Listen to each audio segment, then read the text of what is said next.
150. هو كده 150. شمس الدين تعالى يا شمس الدين. ايه يا مستر؟ ده 150 ما دفعنا ما ادوش.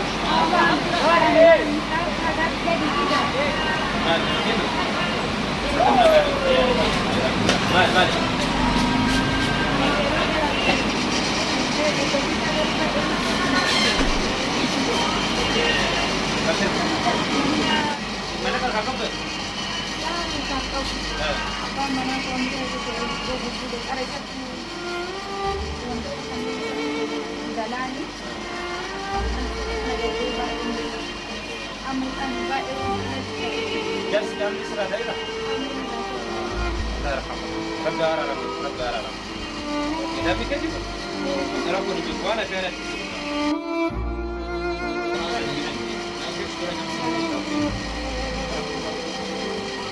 agak duit tuh dan mana berpanjang mana hah mau berpanjang anak juga ani kepala tidak lagi Muhammad baca kepala juga oke boleh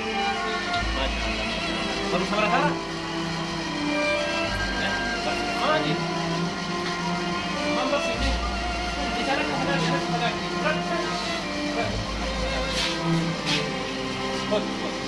baru tahun berapa mati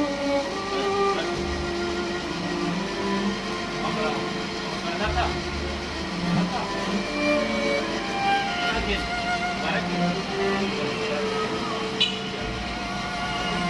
baru sa dewi habar akan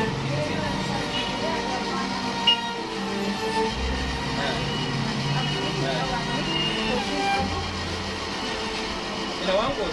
jatuh dia mana deh rakon kamu si berapa tidak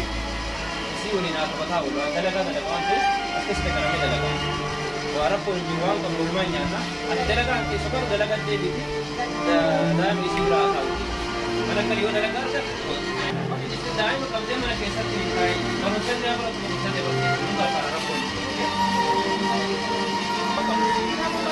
ada dalam apa dalam kan kerja dah itu pun ini asal berapa kita yang orang dia harus kita isi berapa jadi oke mau anda sih zero anda never buka mau berbuat di bulan ini boleh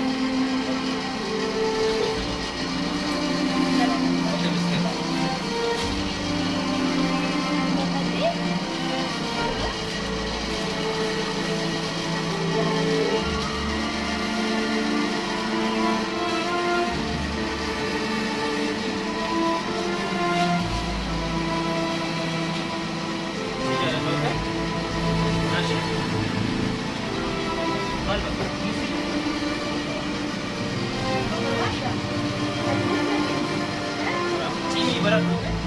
jebat berat jebat berat ada yang gargar yang gargar itu yang gargar boleh